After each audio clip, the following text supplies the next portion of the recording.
Awakened Imagination, by Neville Goddard, 1954. To Bill. Imagination, the real and eternal world of which this vegetable universe is but a faint shadow. What is the life of man but art and science? William Blake, Jerusalem. Imagination is more important than knowledge. Albert Einstein, on Science. Chapter 1, Who is your imagination? I rest not from my great task to open the eternal worlds, to open the immortal eyes of man inwards into the worlds of thought, into eternity ever expanding in the bosom of God, the human imagination. Blake, Jerusalem 5:18-20. Certain words in the course of long use gather so many strange connotations that they almost cease to mean anything at all. Such a word is imagination.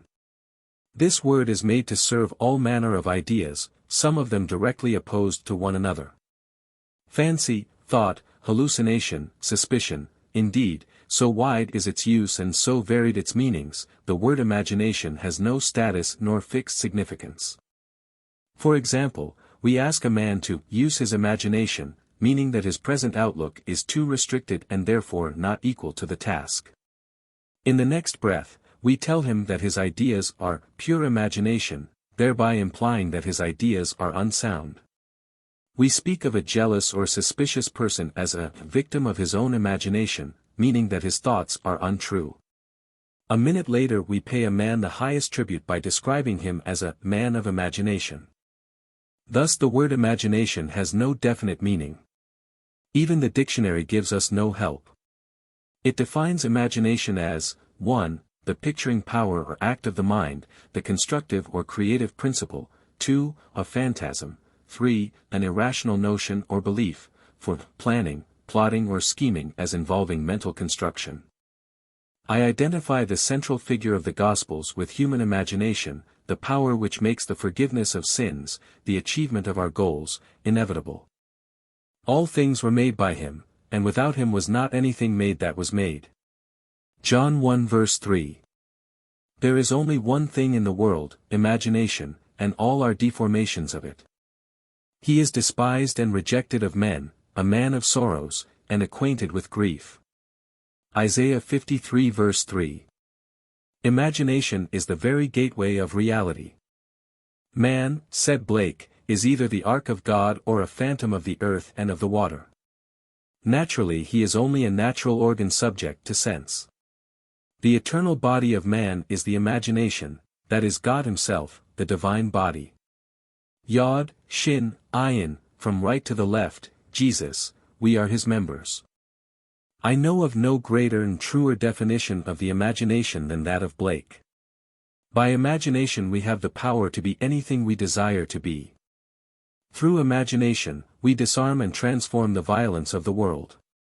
Our most intimate as well as our most casual relationships become imaginative, as we awaken to the mystery hid from the ages, that Christ in us is our imagination.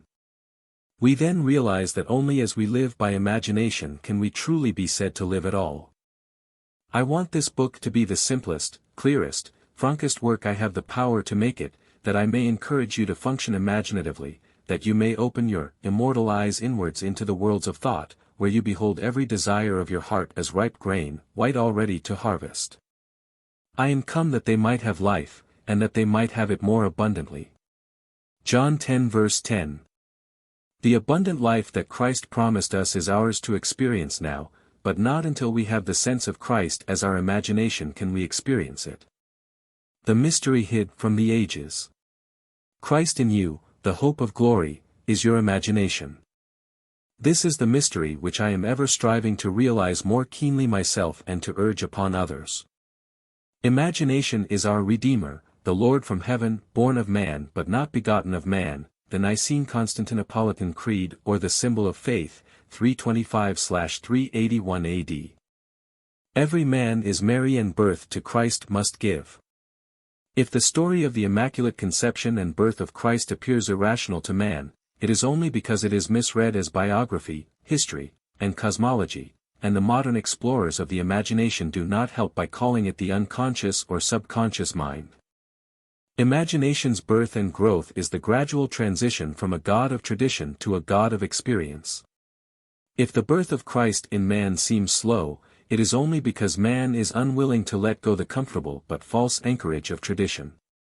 When imagination is discovered as the first principle of religion, the stone of literal understanding will have felt the rod of Moses and, like the rock of Zion, Isaiah 28 verse 16, Romans 9 verse 33, issue forth the water of psychological meaning to quench the thirst of humanity, and all who take the proffered cup and live a life according to this truth will transform the water of psychological meaning into the wine of forgiveness. Then, like the Good Samaritan, Luke 10 verses 33 to 35, they will pour it on the wounds of all. The Son of God is not to be found in history, nor in any external form. He can only be found as the imagination of him in whom his presence becomes manifest. Oh, would thy heart but be a manger for his birth! God would once more become a child on earth. Angelus Silesius, a 17th-century poet. Man is the garden in which this only begotten Son of God sleeps.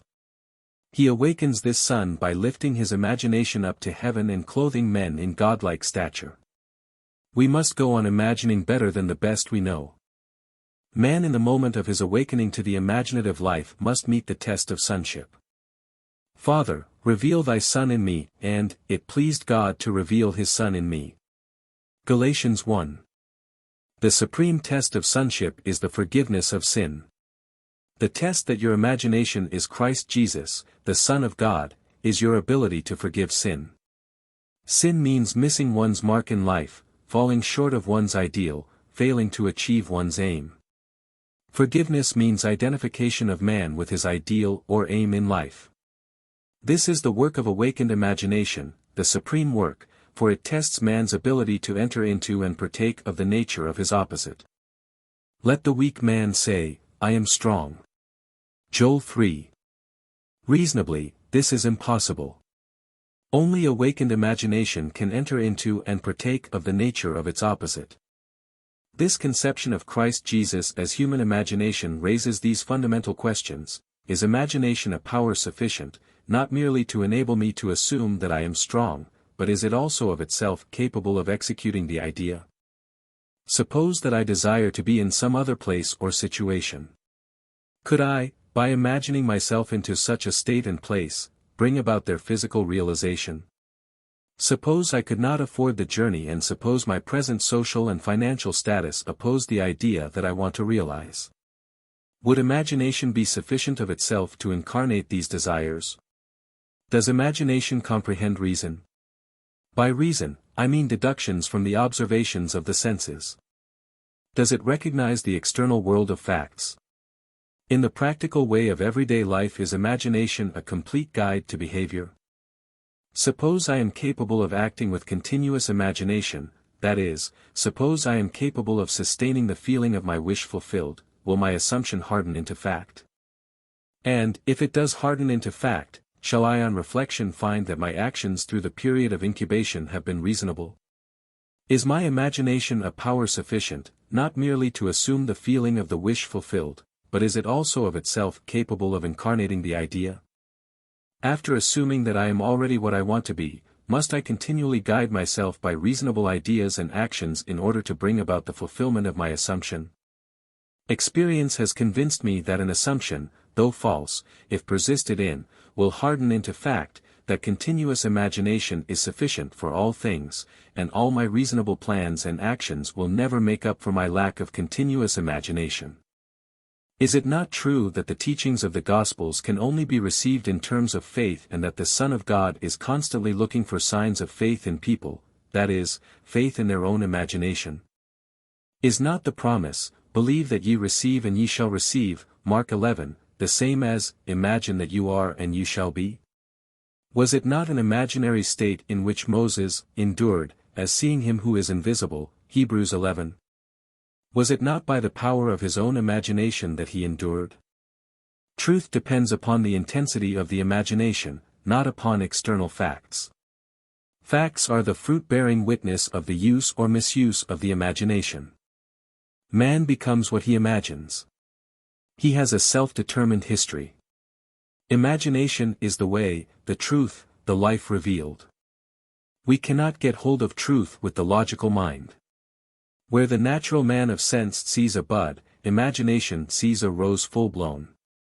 Truth cannot be encompassed by facts. As we awaken to the imaginative life, we discover that to imagine a thing is to make it so, that a true judgment need not conform to the external reality to which it relates. The imaginative man does not deny the reality of the sensuous outer world of becoming, but he knows that it is the inner world of continuous imagination that is the force by which the sensuous outer world of becoming is brought to pass. He sees the outer world and all its happenings as projections of the inner world of imagination. To him, everything is a manifestation of the mental activity which goes on in man's imagination, without the sensuous reasonable man being aware of it. But he realizes that every man must become conscious of this inner activity and see the relationship between the inner causal world of imagination and the sensuous outer world of effects. It is a marvelous thing to find that you can imagine yourself into the state of your fulfilled desire and escape from the jails which ignorance built. The real man is a magnificent imagination. It is this self that must be awakened. Awake thou that sleepest, and arise from the dead, and Christ shall give thee light. Ephesians 5. The moment man discovers that his imagination is Christ, he accomplishes acts which on this level can only be called miraculous. But until man has the sense of Christ as his imagination, you did not choose me, I have chosen you, he will see everything in pure objectivity without any subjective relationship. Not realizing that all that he encounters is part of himself, he rebels at the thought that he has chosen the conditions of his life, that they are related by affinity to his own mental activity. Man must firmly come to believe that reality lies within him and not without. Although others have bodies, a life of their own, their reality is rooted in you, ends in you, as yours ends in God.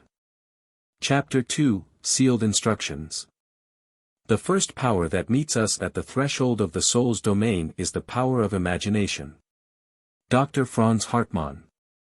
I was first made conscious of the power, nature, and redemptive function of imagination through the teachings of my friend Abdullah, and through subsequent experiences, I learned that Jesus was a symbol of the coming of imagination to man, that the test of his birth in man was the individual's ability to forgive sin, that is, his ability to identify himself or another with his aim in life.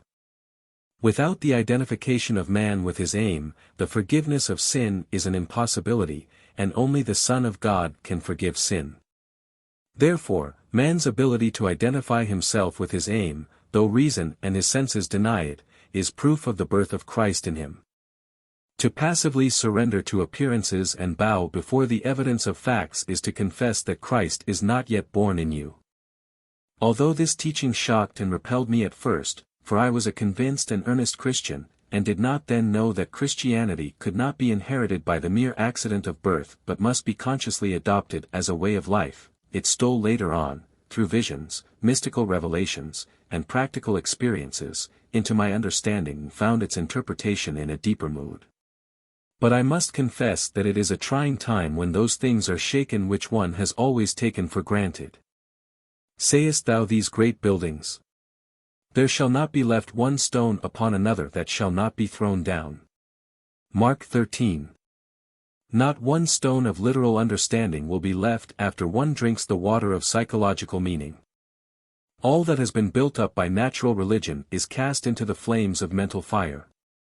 Yet, what better way is there to understand Christ Jesus than to identify the central character of the Gospels with human imagination, knowing that, every time you exercise your imagination lovingly on behalf of another, you are literally mediating God to man and thereby feeding and clothing Christ Jesus, and that, whenever you imagine evil against another, you are literally beating and crucifying Christ Jesus. Every imagination of man is either the cup of cold water or the sponge of vinegar to the parched lips of Christ.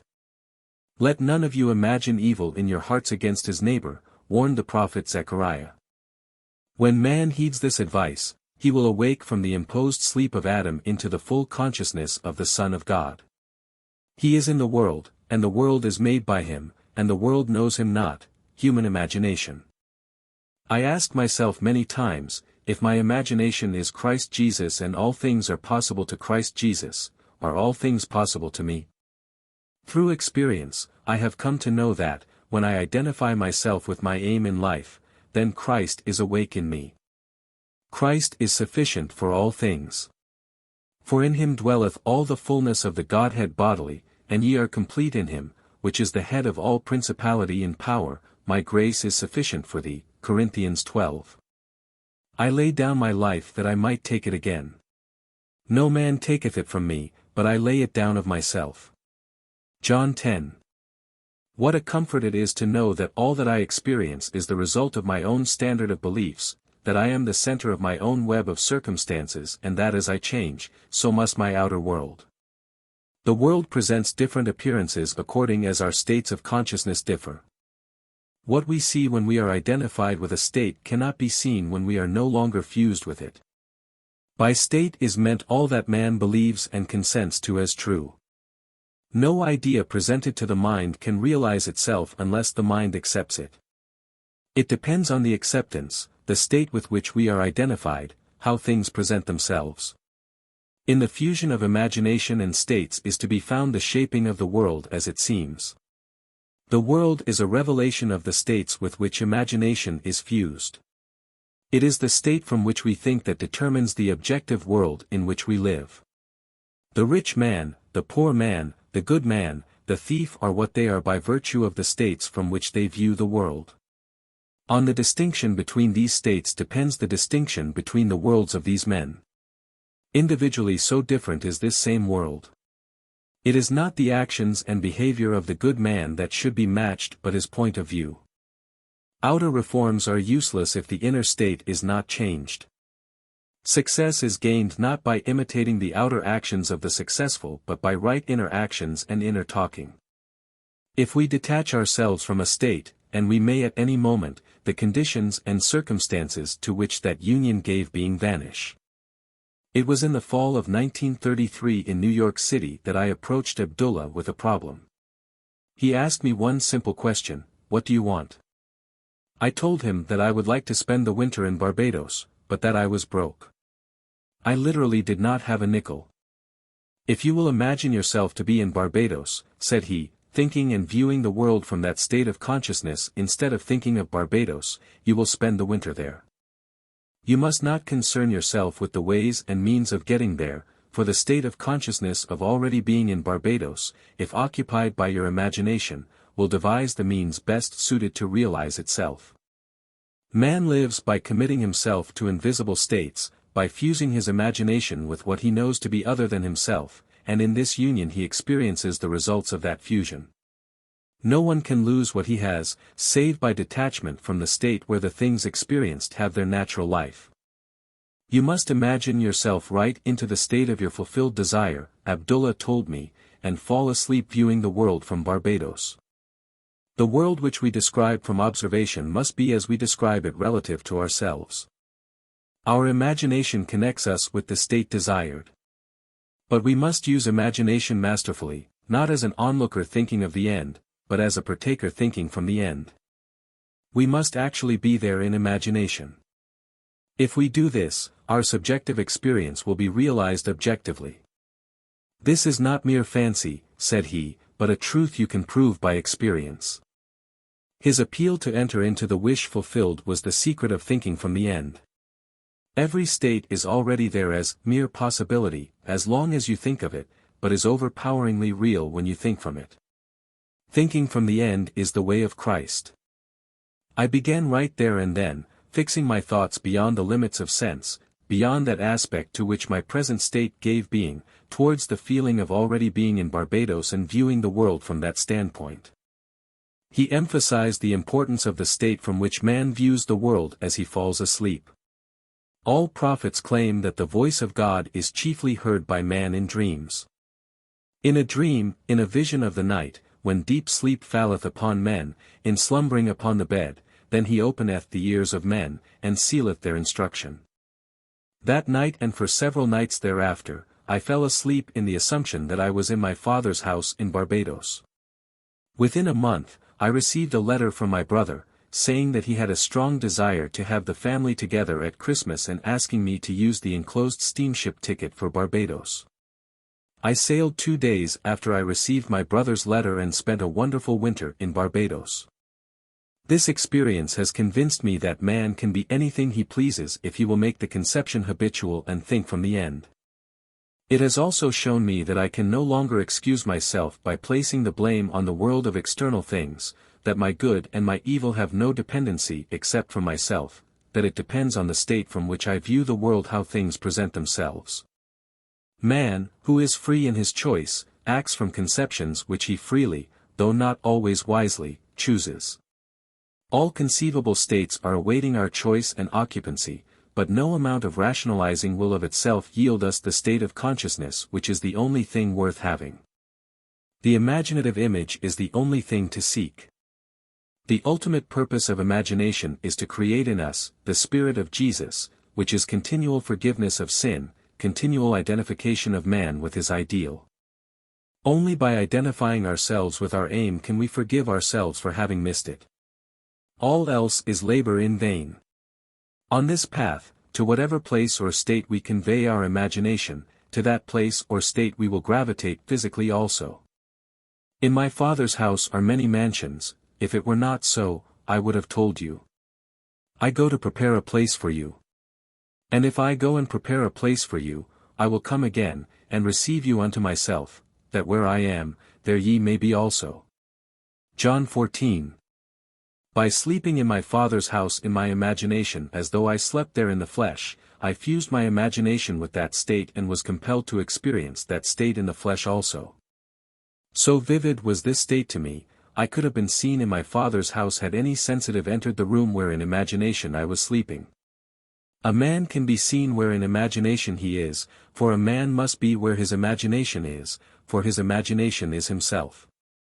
This I know from experience, for I have been seen by a few to whom I desired to be seen, when physically I was hundreds of miles away. I, by the intensity of my imagination and feeling, imagining and feeling myself to be in Barbados instead of merely thinking of Barbados, had spanned the vast Atlantic to influence my brother into desiring my presence to complete the family circle at Christmas. Thinking from the end, from the feeling of my wish fulfilled, was the source of everything that happened as outer cause, such as my brother's impulse to send me a steamship ticket, and it was also the cause of everything that appeared as results. In Ideas of Good and Evil, W. B. Yeats, having described a few experiences similar to this experience of mine, writes: If all who have described events like this have not dreamed, we should rewrite our histories, for all men, certainly all imaginative men, must be forever casting forth enchantments, glamour, illusions, and all men, especially tranquil men who have no powerful egotistic life, must be continually passing under their power. Determined imagination, thinking from the end, is the beginning of all miracles. I would like to give you an immense belief in miracles, but a miracle is only the name given by those who have no knowledge of the power and function of imagination to the works of imagination. Imagining oneself into the feeling of the wish fulfilled is the means by which a new state is entered. This gives the state the quality of isness. Hermes tells us, that which is manifested, that which has been or shall be, is unmanifested, but not dead, for soul, the eternal activity of God, animates all things. The future must become the present in the imagination of the one who would wisely and consciously create circumstances. We must translate vision into being, thinking of into thinking from. Imagination must center itself in some state and view the world from that state. Thinking from the end is an intense perception of the world of fulfilled desire. Thinking from the state desired is creative living. Ignorance of this ability to think from the end is bondage. It is the root of all bondage with which man is bound. To passively surrender to the evidence of the senses underestimates the capacities of the inner self. Once man accepts thinking from the end as a creative principle in which he can cooperate, then he is redeemed from the absurdity of ever attempting to achieve his objective by merely thinking of it. Construct all ends according to the pattern of fulfilled desire. The whole of life is just the appeasement of hunger, and the infinite states of consciousness from which a man can view the world are purely a means of satisfying that hunger. The principle upon which each state is organized is some form of hunger to lift the passion for self-gratification to ever higher and higher levels of experience. Desire is the mainspring of the mental machinery. It is a blessed thing. It is a right and natural craving which has a state of consciousness as its right and natural satisfaction. But one thing I do, forgetting the things which are behind, and stretching forward to the things which are before, I press on toward the goal. Philippians 3 verses 13 and 14. It is necessary to have an aim in life. Without an aim, we drift. What wantest thou of me? What wilt thou that I shall do unto thee, is the implied question asked most often by the central figure of the Gospels. In defining your aim, you must want it. As the hart panteth after the water brooks, so panteth my soul after thee, O God.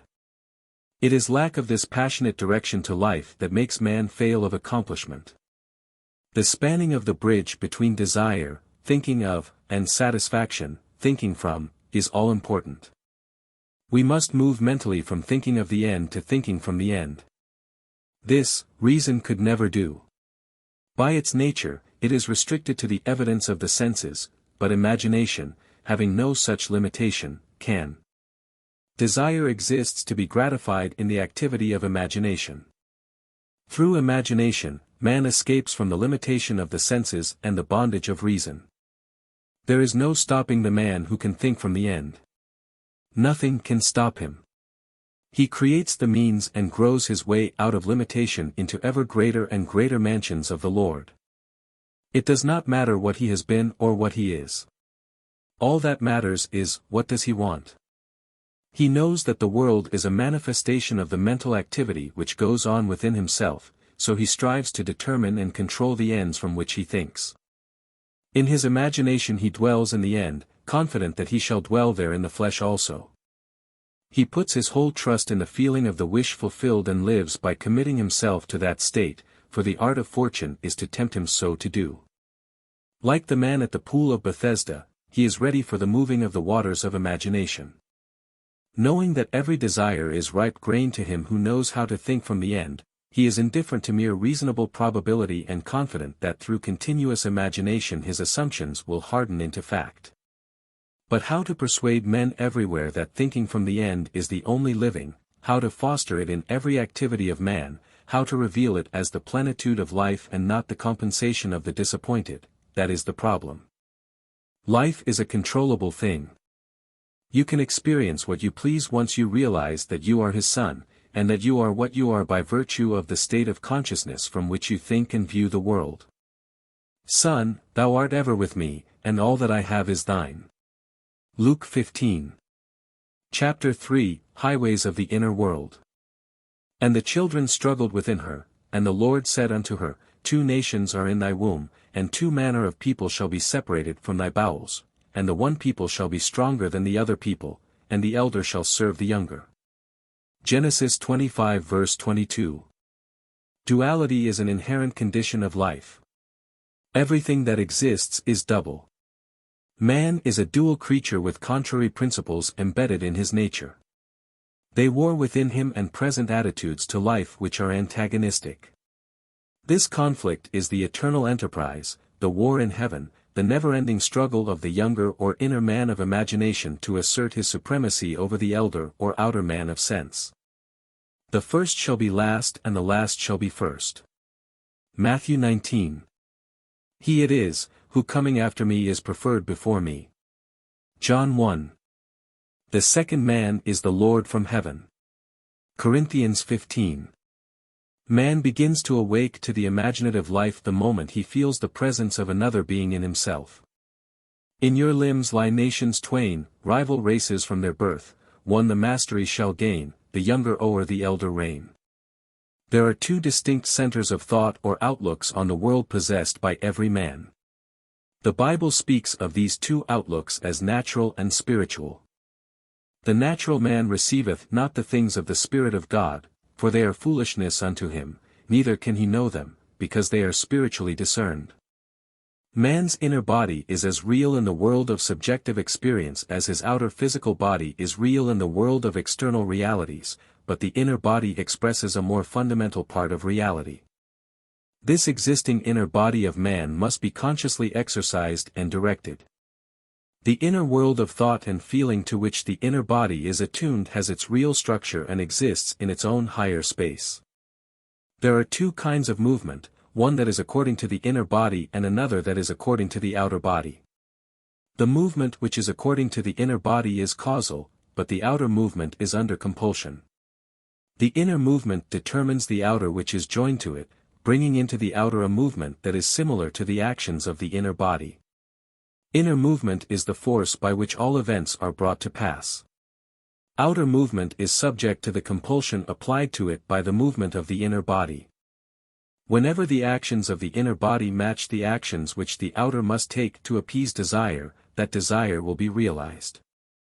Construct mentally a drama which implies that your desire is realized and make it one which involves movement of self. Immobilize your outer physical self. Act precisely as though you were going to take a nap, and start the predetermined action in imagination. A vivid representation of the action is the beginning of that action. Then, as you are falling asleep, consciously imagine yourself into the scene. The length of the sleep is not important, a short nap is sufficient, but carrying the action into sleep thickens fancy into fact. At first your thoughts may be like rambling sheep that have no shepherd. Don't despair. Should your attention stray 70 times 7, bring it back 70 times 7 to its predetermined course until from sheer exhaustion it follows the appointed path. The inner journey must never be without direction.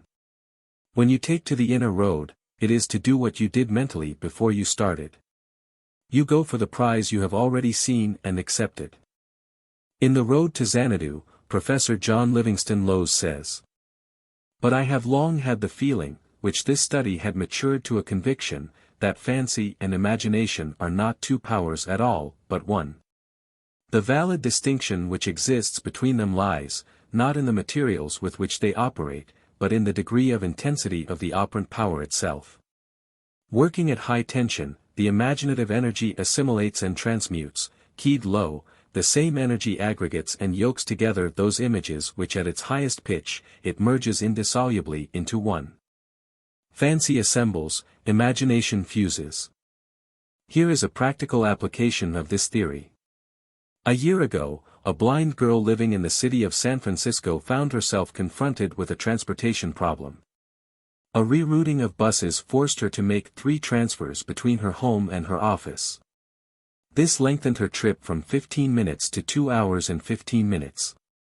She thought seriously about this problem and came to the decision that a car was the solution.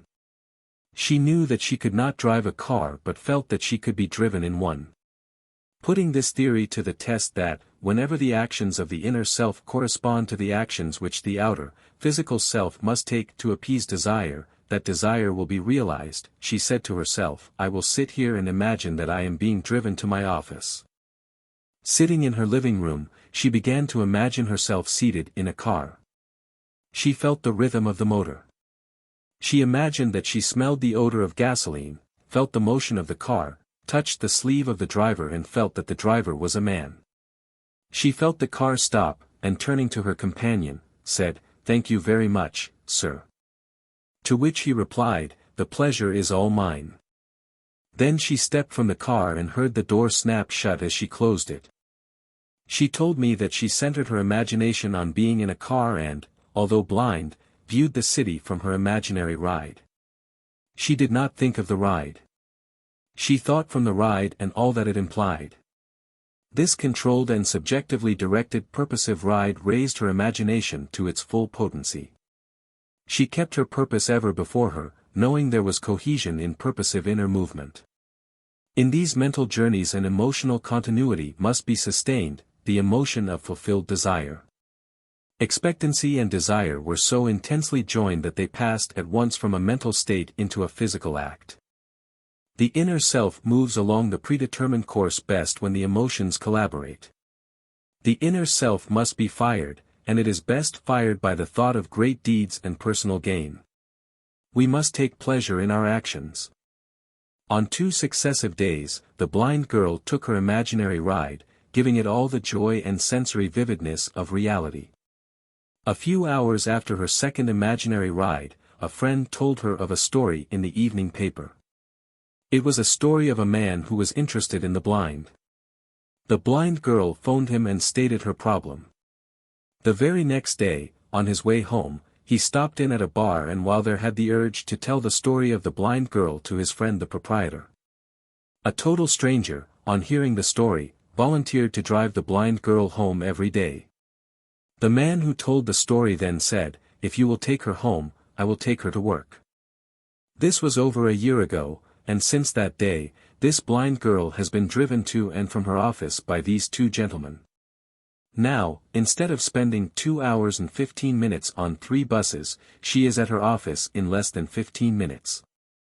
And on that first ride to her office, she turned to her good Samaritan and said, "Thank you very much, sir," and he replied, "The pleasure is all mine." Thus, the objects of her imagination were to her the realities of which the physical manifestation was only the witness. The determinative animating principle was the imaginative ride. Her triumph could be a surprise only to those who did not know of her inner ride. She mentally viewed the world from this imaginative ride with such a clearness of vision that every aspect of the city attained identity. These inner movements not only produce corresponding outer movements, this is the law which operates beneath all physical appearances. He who practices these exercises of bilocation will develop unusual powers of concentration and quiescence and will inevitably achieve waking consciousness on the inner and dimensionally larger world. Actualizing strongly, she fulfilled her desire, for, viewing the city from the feeling of her wish fulfilled, she matched the state desired and granted that to herself which sleeping men ask of God. To realize your desire, an action must start in your imagination, apart from the evidence of the senses, involving movement of self and implying fulfillment of your desire. Whenever it is the action which the outer self takes to appease desire, that desire will be realized. The movement of every visible object is caused not by things outside the body, but by things within it, which operate from within outward. The journey is in yourself. You travel along the highways of the inner world. Without inner movement, it is impossible to bring forth anything. Inner action is introverted sensation. If you will construct mentally a drama which implies that you have realized your objective, then close your eyes and drop your thoughts inward, centering your imagination all the while in the predetermined action and partake in that action, you will become a self-determined being. Inner action orders all things according to the nature of itself. Try it and see whether a desirable ideal once formulated is possible, for only by this process of experiment can you realize your potentialities. It is thus that this creative principle is being realized. So the clue to purposive living is to center your imagination in the action and feeling of fulfilled desire with such awareness, such sensitiveness, that you initiate and experience movement upon the inner world. Ideas only act if they are felt, if they awaken inner movement. Inner movement is conditioned by self-motivation, outer movement by compulsion. Wherever the sole of your foot shall tread, the same give I unto you, and remember, the Lord thy God in the midst of thee is mighty. Chapter 4, The Pruning Shears of Revision. The second man is the Lord from heaven. Corinthians 15:47. Never will he say caterpillars. He'll say, there's a lot of butterflies as is to be on our cabbages, pure. He won't say, it's winter. He'll say, summer's sleeping. And there's no bud little enough nor sad colored enough for Kester not to callan hit the beginnings of the blow. Mary Webb, Precious Bane. The very first act of correction or cure is always revise. One must start with oneself.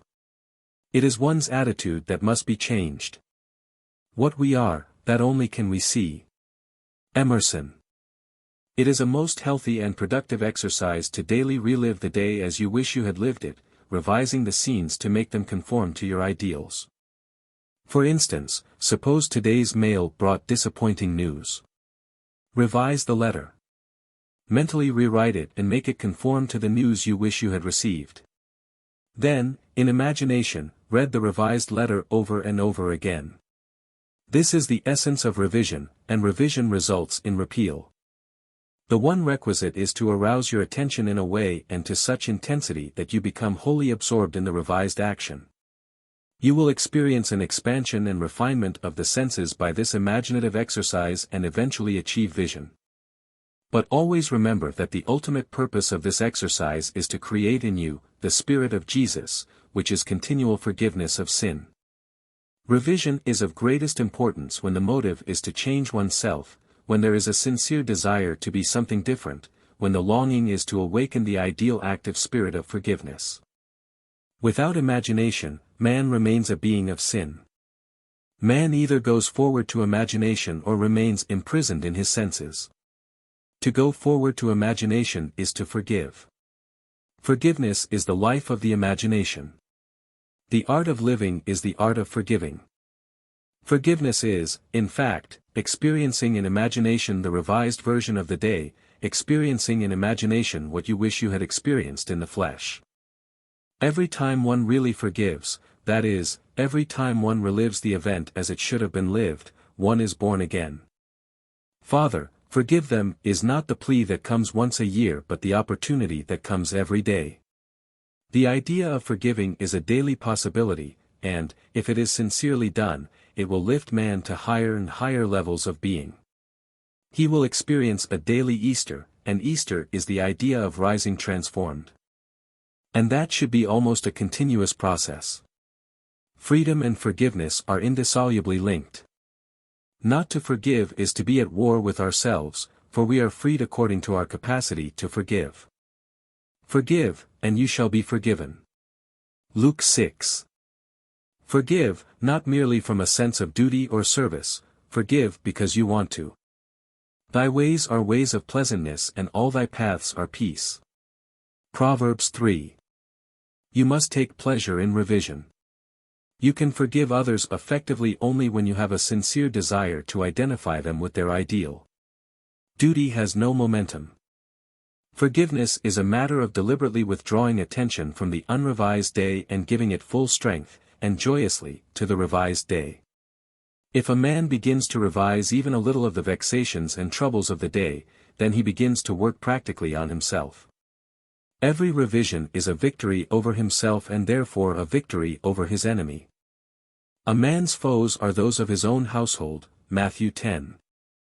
And his household is his state of mind. He changes his future as he revises his day. When a man practices the art of forgiveness, of revision, however factual the scene on which sight then rests, he revises it with his imagination and gazes on one never before witnessed. The magnitude of the change which any act of revision involves makes such change appear wholly improbable to the realist, the unimaginative man, but the radical changes in the fortunes of the prodigal were all produced by a change of heart. The battle man fights is fought out in his own imagination.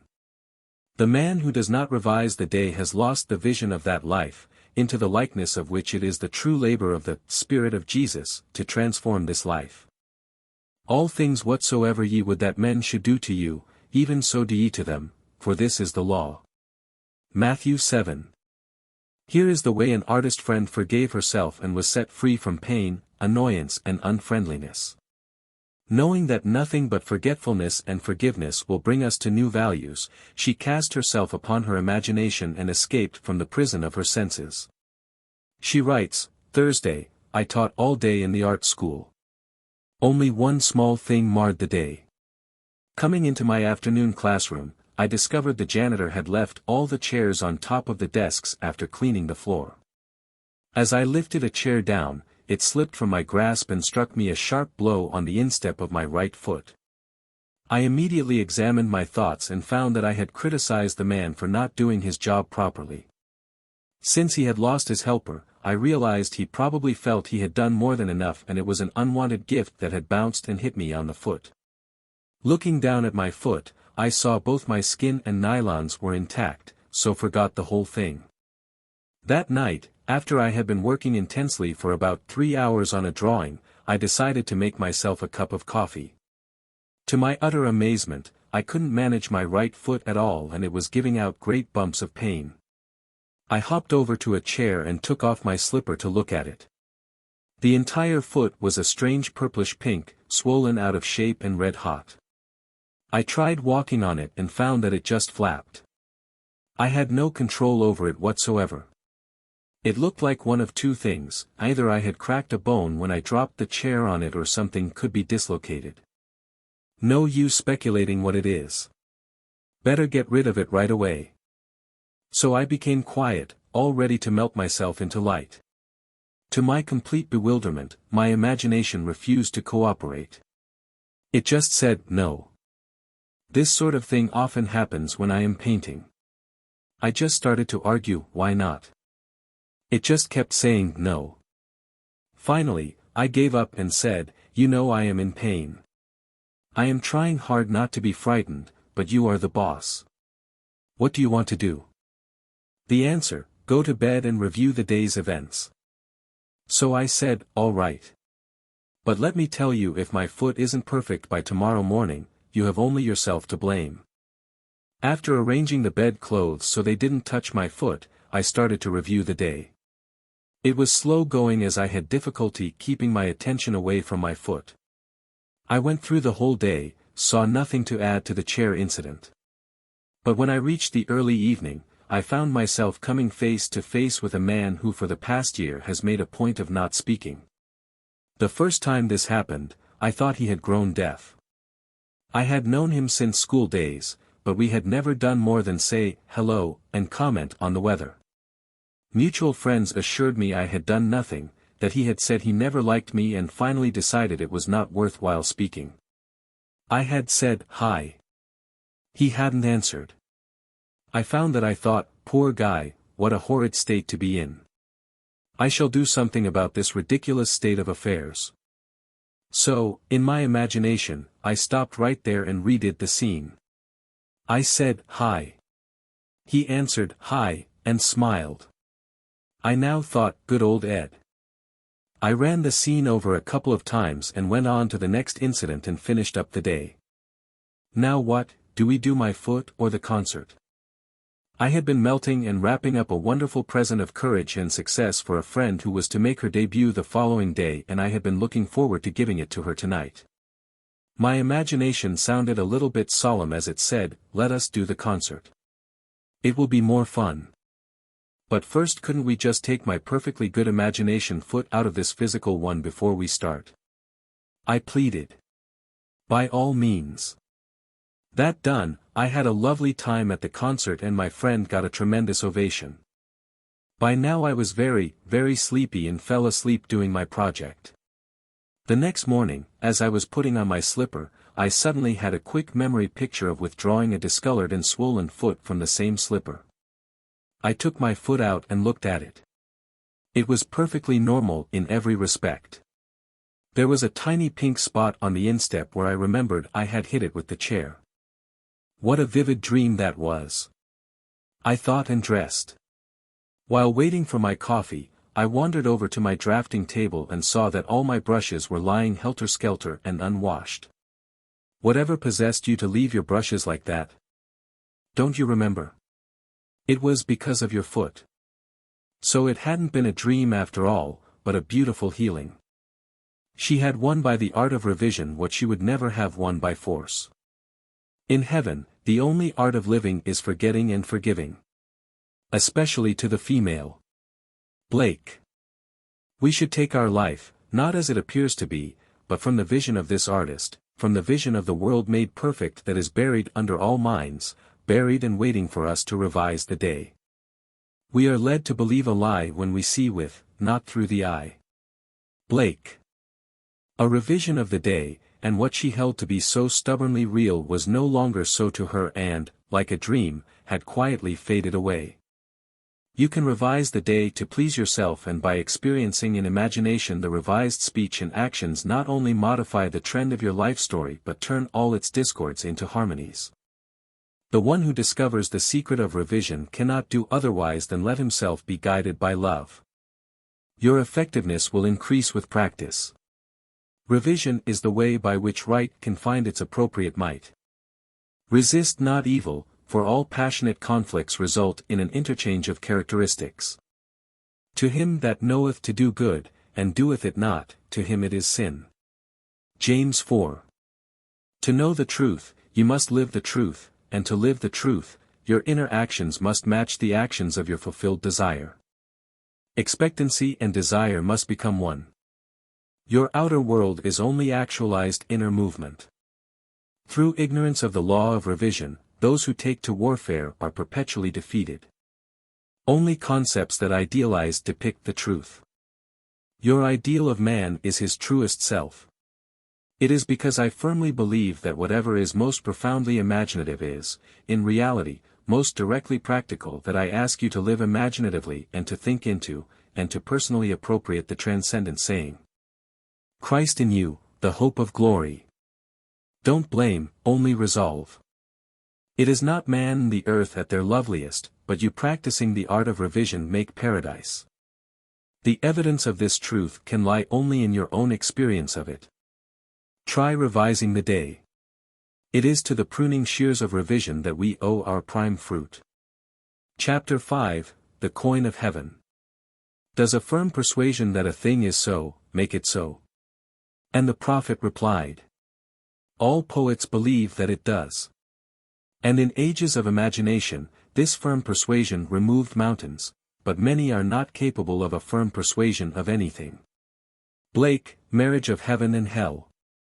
Let every man be fully persuaded in his own mind. Romans 14 verse 5. Persuasion is an inner effort of intense attention. To listen attentively as though you heard is to evoke, to activate. By listening, you can hear what you want to hear and persuade those beyond the range of the outer ear. Speak it inwardly in your imagination only. Make your inner conversation match your fulfilled desire. What you desire to hear without, you must hear within.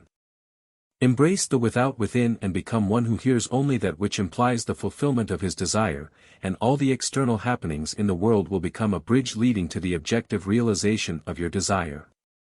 Your inner speech is perpetually written all around you in happenings. Learn to relate these happenings to your inner speech and you will become self-taught. By inner speech is meant those mental conversations which you carry on with yourself. They may be inaudible when you are awake because of the noise and distractions of the outer world of becoming, but they are quite audible in deep meditation and dream. But whether they be audible or inaudible, you are their author and fashion your world in their likeness. There is a God in heaven, and heaven is within you, that revealeth secrets, and maketh known to the king Nebuchadnezzar what shall be in the latter days. Thy dream, and the visions of thy head upon thy bed, are these.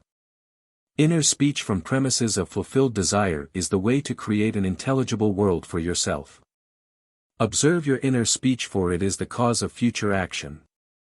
Inner speech reveals the state of consciousness from which you view the world.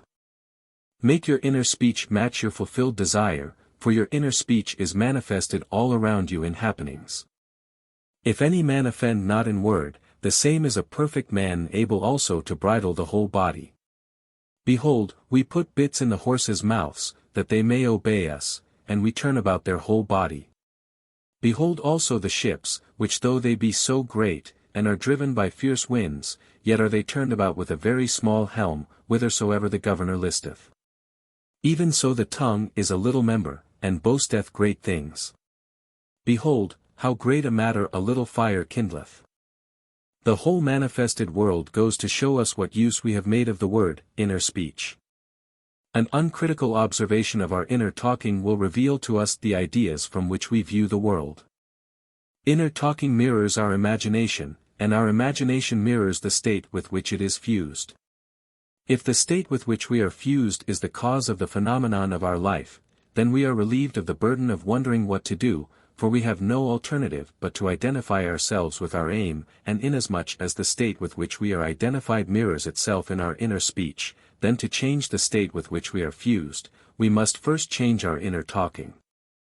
It is our inner conversations which make tomorrow's facts.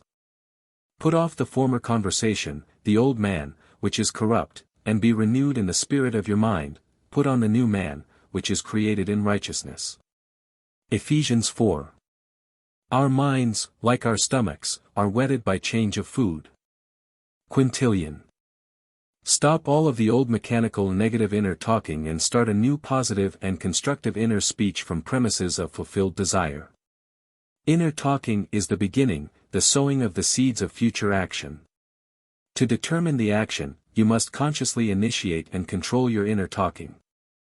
Construct a sentence which implies the fulfillment of your aim, such as, I have a large, steady, dependable income, consistent with integrity and mutual benefit, or, I am happily married, I am wanted, I am contributing to the good of the world, and repeat such a sentence over and over until you are inwardly affected by it.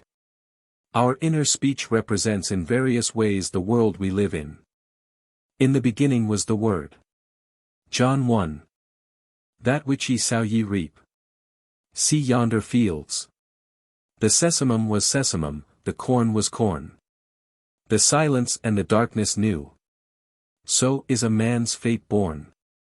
The Light of Asia, Edwin Arnold. Ends run true to origins. Those that go searching for love only make manifest their own lovelessness. And the loveless never find love, only the loving find love, and they never have to seek for it. D. H. Lawrence.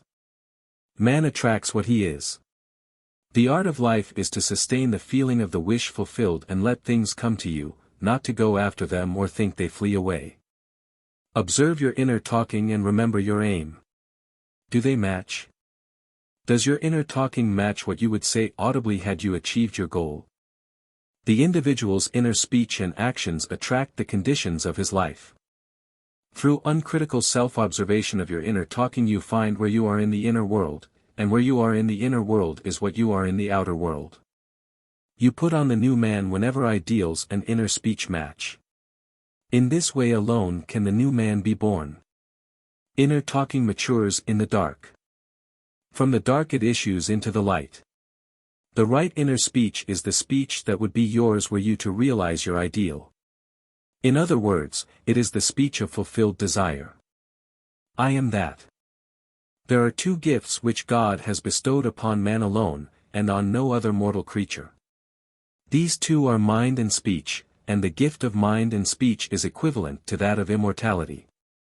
If a man uses these two gifts rightly, he will differ in nothing from the immortals, and when he quits the body, mind and speech will be his guides, and by them he will be brought into the troop of the gods and the souls that have attained to bliss.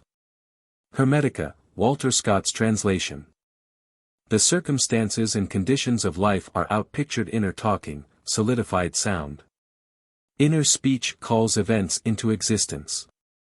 In every event is the creative sound that is its life and being.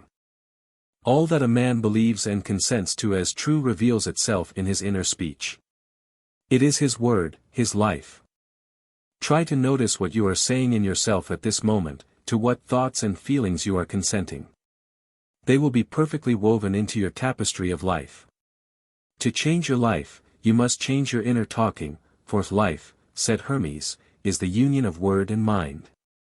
When imagination matches your inner speech to fulfilled desire, there will then be a straight path in yourself from within out, and the without will instantly reflect the within for you, and you will know reality is only actualized inner talking. Receive with meekness the inborn word which is able to save your souls. Every stage of man's progress is made by the conscious exercise of his imagination matching his inner speech to his fulfilled desire. Because man does not perfectly match them, the results are uncertain, while they might be perfectly certain. Persistent assumption of the wish fulfilled is the means of fulfilling the intention. As we control our inner talking, matching it to our fulfilled desires, we can lay aside all other processes. Then we simply act by clear imagination and intention. We imagine the wish fulfilled and carry on mental conversations from that premise. Through controlled inner talking from premises of fulfilled desire, seeming miracles are performed. The future becomes the present and reveals itself in our inner speech. To be held by the inner speech of fulfilled desire is to be safely anchored in life. Our lives may seem to be broken by events, but they are never broken so long as we retain the inner speech of fulfilled desire. All happiness depends on the active voluntary use of imagination to construct and inwardly affirm that we are what we want to be. We match ourselves to our ideals by constantly remembering our aim and identifying ourselves with it. We fuse with our aims by frequently occupying the feeling of our wish fulfilled. It is the frequency, the habitual occupancy, that is the secret of success. The oftener we do it, the more natural it is. Fancy assembles. Continuous imagination fuses. It is possible to resolve every situation by the proper use of imagination. Our task is to get the right sentence, the one which implies that our desire is realized, and fire the imagination with it. All this is intimately connected with the mystery of the still small voice.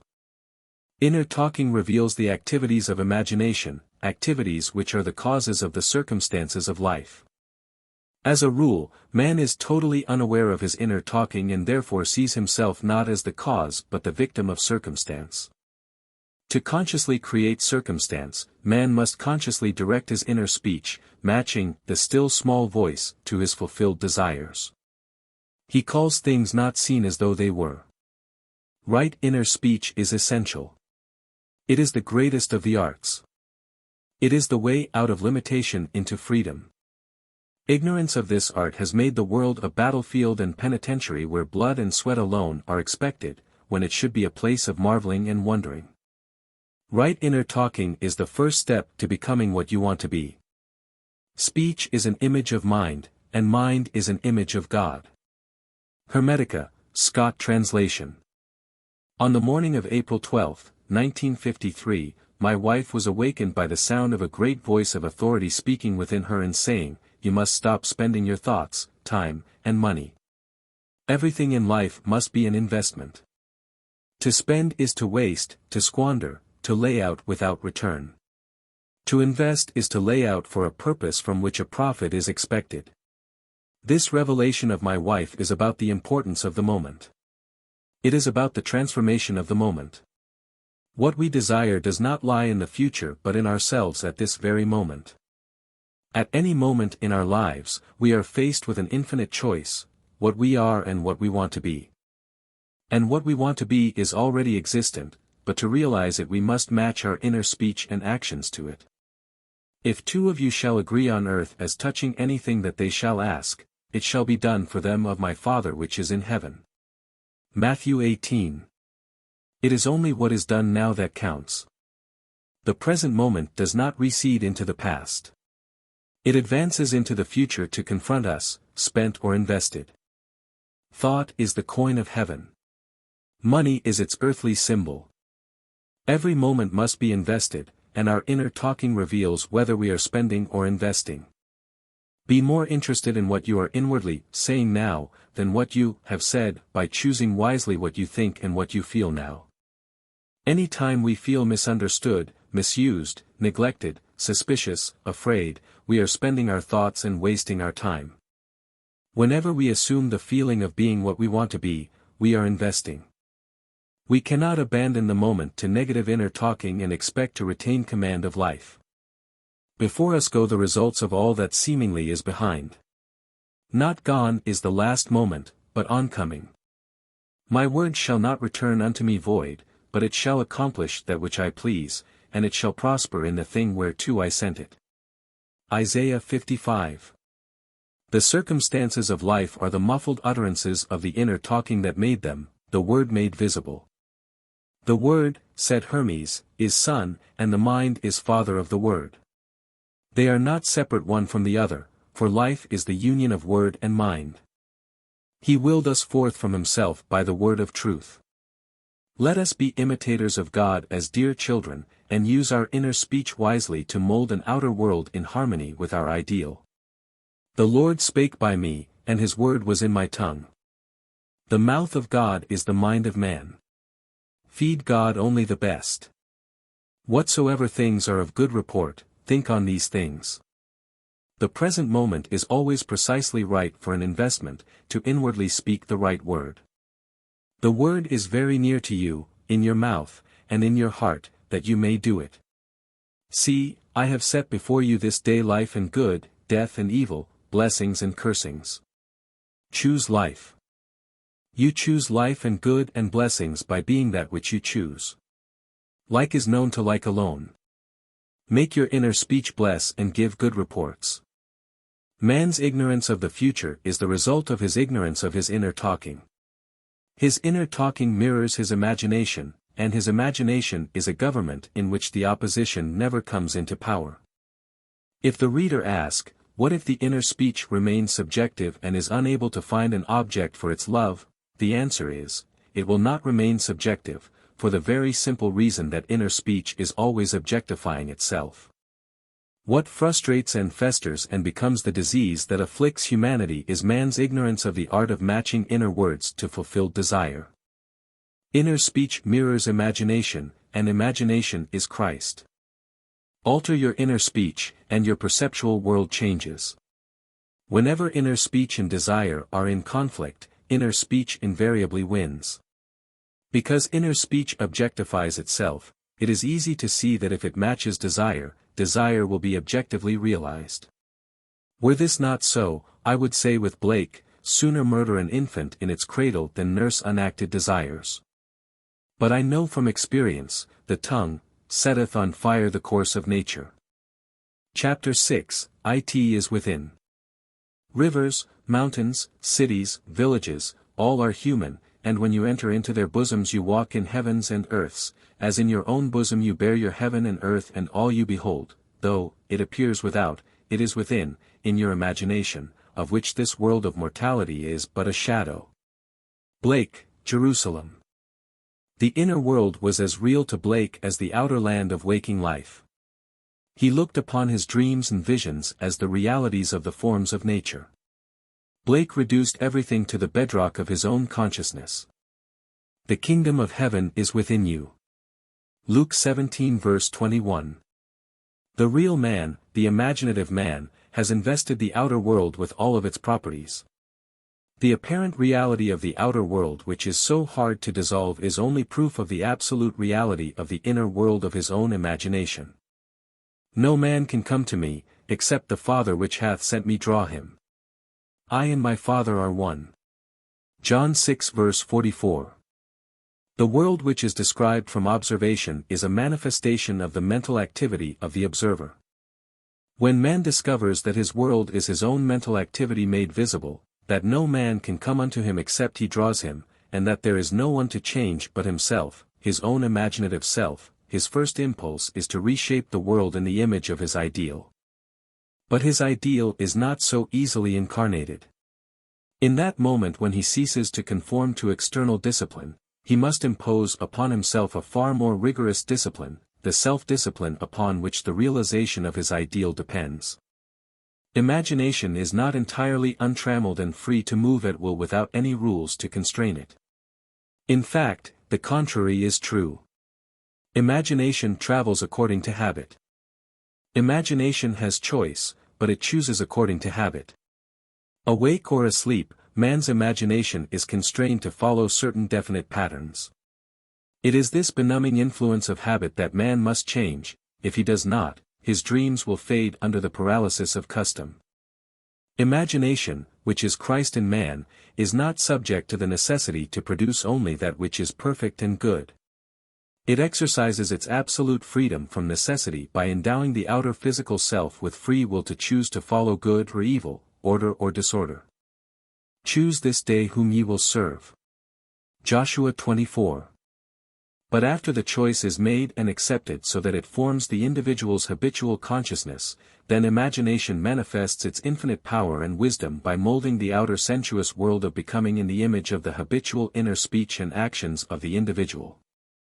To realize his ideal, man must first change the pattern which his imagination has followed. Habitual thought is indicative of character. The way to change the outer world is to make the inner speech and action match the outer speech and action of fulfilled desire. Our ideals are waiting to be incarnated, but unless we ourselves match our inner speech and action to the speech and action of fulfilled desire, they are incapable of birth.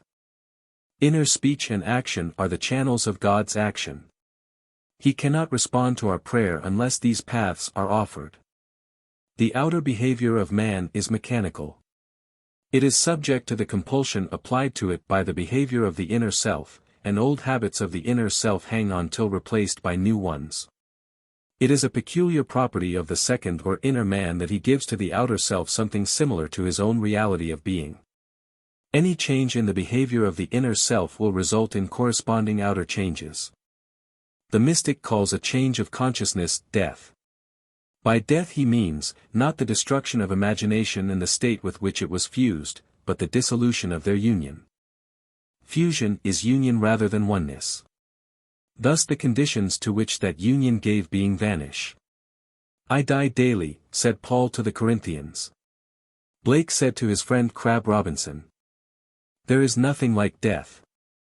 Death is the best thing that can happen in life, but most people die so late and take such an unmerciful time in dying. God knows, their neighbors never see them rise from the dead. To the outer man of sense, who knows nothing of the inner man of being, this is sheer nonsense. But Blake made the above quite clear when he wrote in the year before he died. William Blake, one who is very much delighted with being in good company. Born November 28, 1757 in London and has died several times since. When man has the sense of Christ as his imagination, he sees why Christ must die and rise again from the dead to save man, why he must detach his imagination from his present state and match it to a higher concept of himself if he would rise above his present limitations and thereby save himself. Here is a lovely story of a mystical death which was witnessed by a neighbor. Last week, writes the one who rose from the dead, a friend offered me her home in the mountains for the Christmas holidays as she thought she might go east. She said that she would let me know this week. We had a very pleasant conversation and I mentioned you and your teaching in connection with a discussion of Dunn's Experiment with Time, which she had been reading. Her letter arrived Monday. As I picked it up, I had a sudden sense of depression. However, when I read it, she said I could have the house and told me where to get the keys.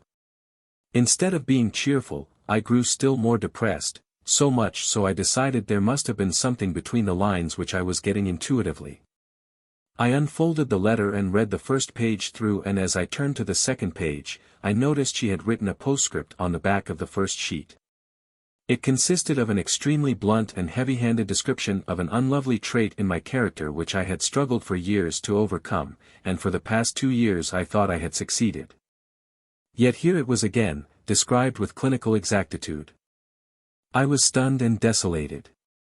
I thought to myself, what is this letter trying to tell me?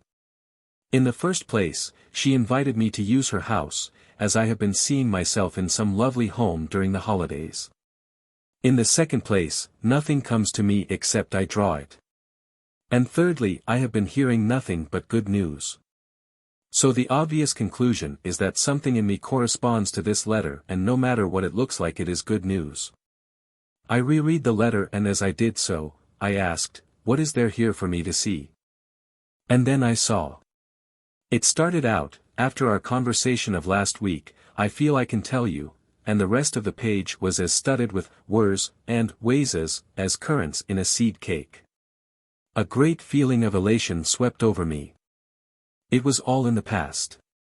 The thing I had labored so long to correct was done.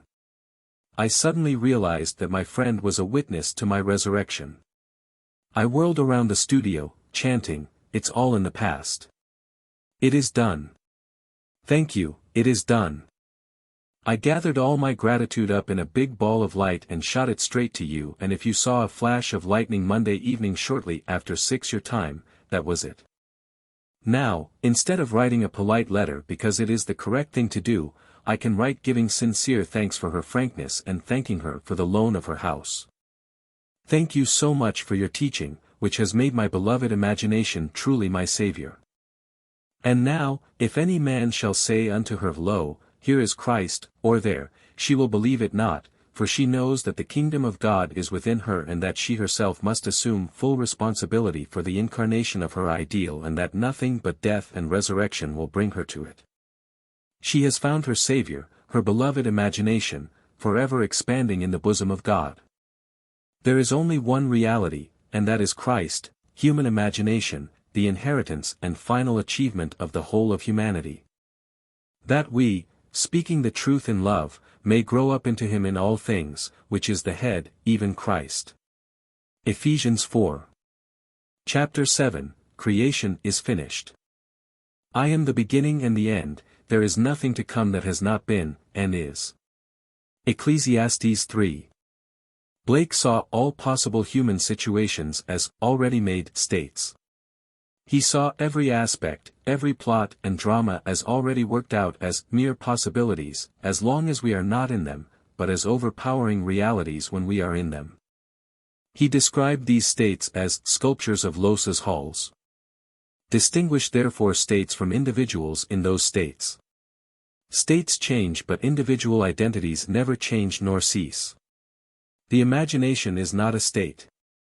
Said Blake, it is the human existence itself.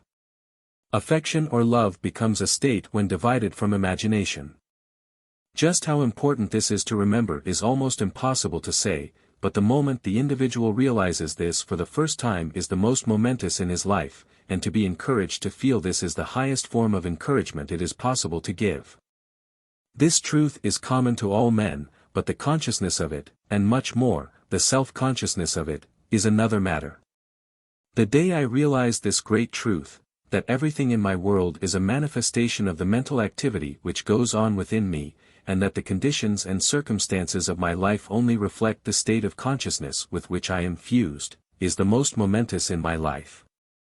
But the experience that brought me to this certainty is so remote from ordinary existence, I have long hesitated to tell it, for my reason refused to admit the conclusions to which the experience impelled me.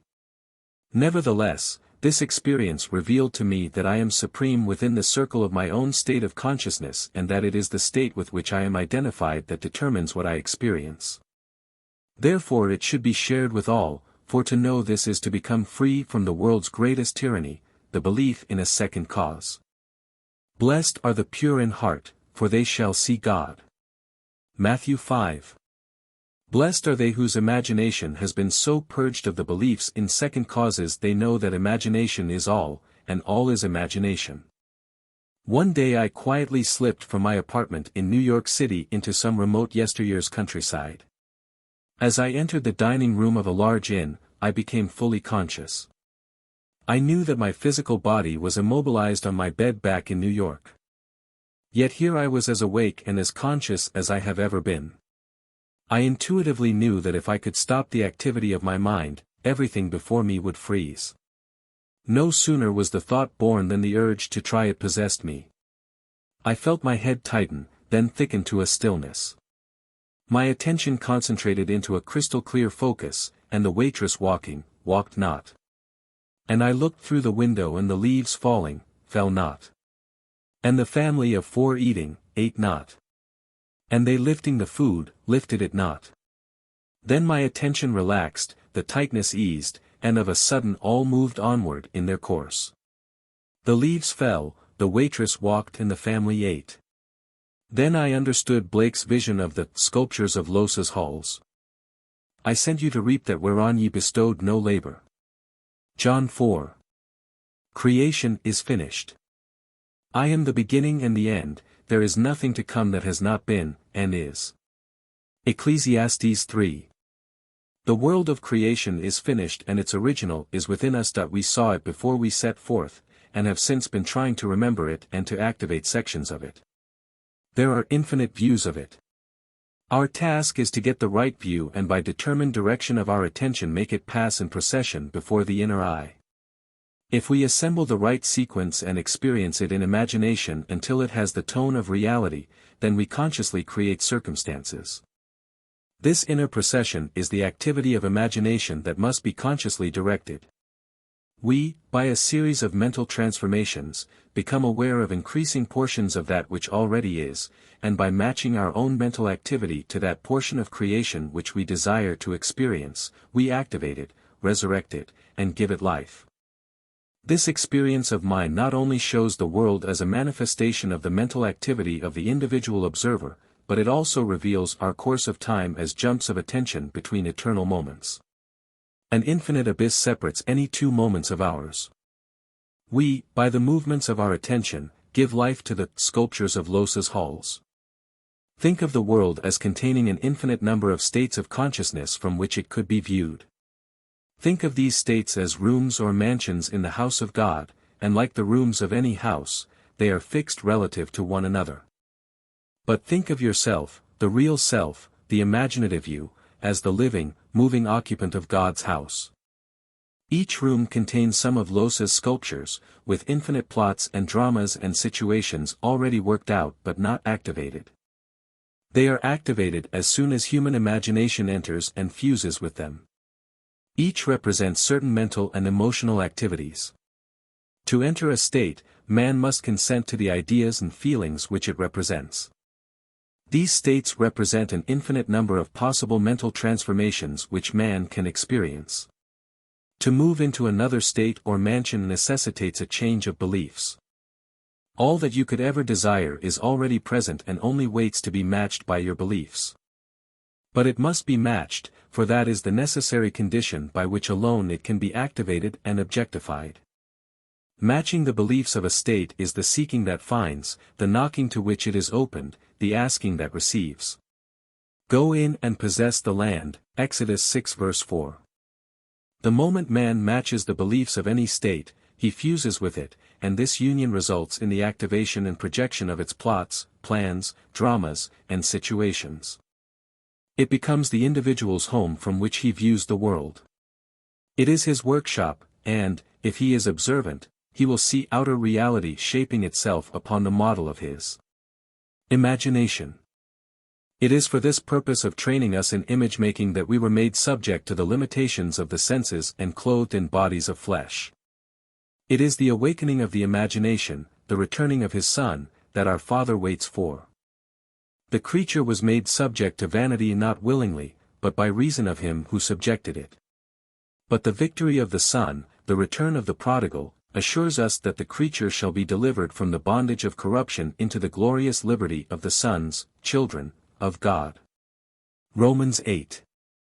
We were subjected to this biological experience because no one can know of imagination who has not been subjected to the vanities and limitations of the flesh, who has not taken his share of sonship and gone prodigal, who has not experimented and tasted this cup of experience.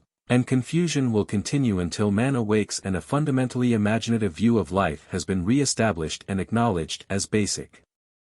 I should preach the unsearchable riches of Christ and make all men see what is the fellowship of the mystery, which from the beginning of the world has been hid in God, who created all things by Jesus Christ.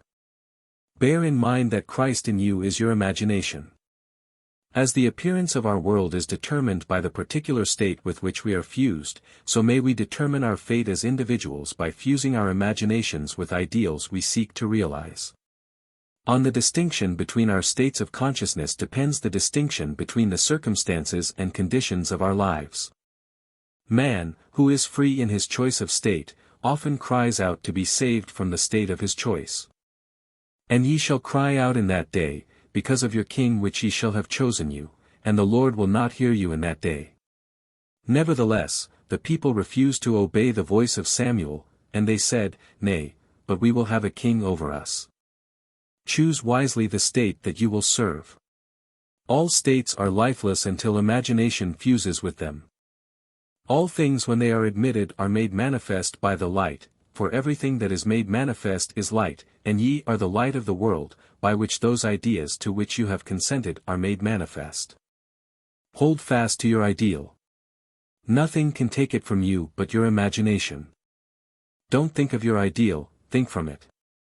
It is only the ideals from which you think that are ever realized. Man lives not by bread alone, but by every word that proceeds out of the mouth of God, and the mouth of God is the mind of man. Become a drinker and an eater of the ideals you wish to realize.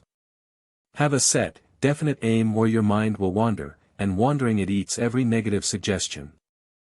If you live right mentally, everything else will be right. By a change of mental diet, you can alter the course of observed events. But unless there is a change of mental diet, your personal history remains the same. You illuminate or darken your life by the ideas to which you consent. Nothing is more important to you than the ideas on which you feed. And you feed on the ideas from which you think. If you find the world unchanged, it is a sure sign that you are wanting in fidelity to the new mental diet, which you neglect in order to condemn your environment. You are in need of a new and sustained attitude. You can be anything you please if you will make the conception habitual, for any idea which excludes all others from the field of attention discharges in action. The ideas and moods to which you constantly return define the state with which you are fused. Therefore train yourself to occupy more frequently the feeling of your wish fulfilled. This is creative magic. It is the way to work toward fusion with the desired state. If you would assume the feeling of your wish fulfilled more frequently, you would be master of your fate, but unfortunately you shut out your assumption for all but the occasional hour. Practice making real to yourself the feeling of the wish fulfilled. After you have assumed the feeling of the wish fulfilled, do not close the experience as you would a book, but carry it around like a fragrant odor. Instead of being completely forgotten, let it remain in the atmosphere, communicating its influence automatically to your actions and reactions. A mood, often repeated, gains a momentum that is hard to break or check. So be careful of the feelings you entertain.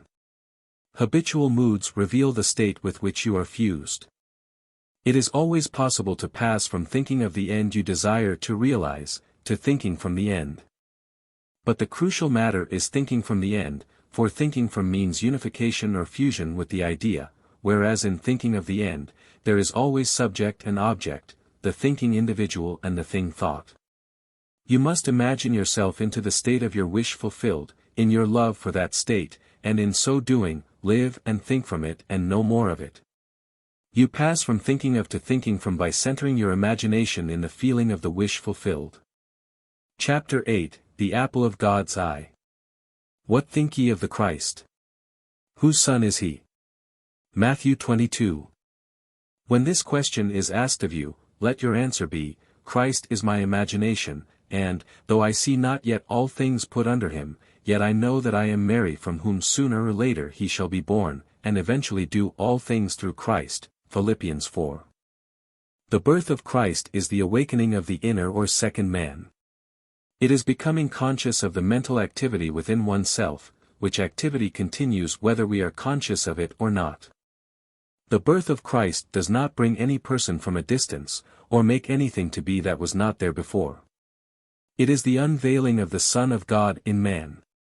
The Lord cometh in clouds, is the prophet's description of the pulsating rings of golden liquid light on the head of him in whom he awakes. The coming is from within and not from without, as Christ is in us. This great mystery, God was manifest in the flesh, begins with Advent, and it is appropriate that the cleansing of the temple, which temple ye are, stands in the forefront of the Christian mysteries. The kingdom of heaven is within you. Luke 17. Advent is unveiling the mystery of your being.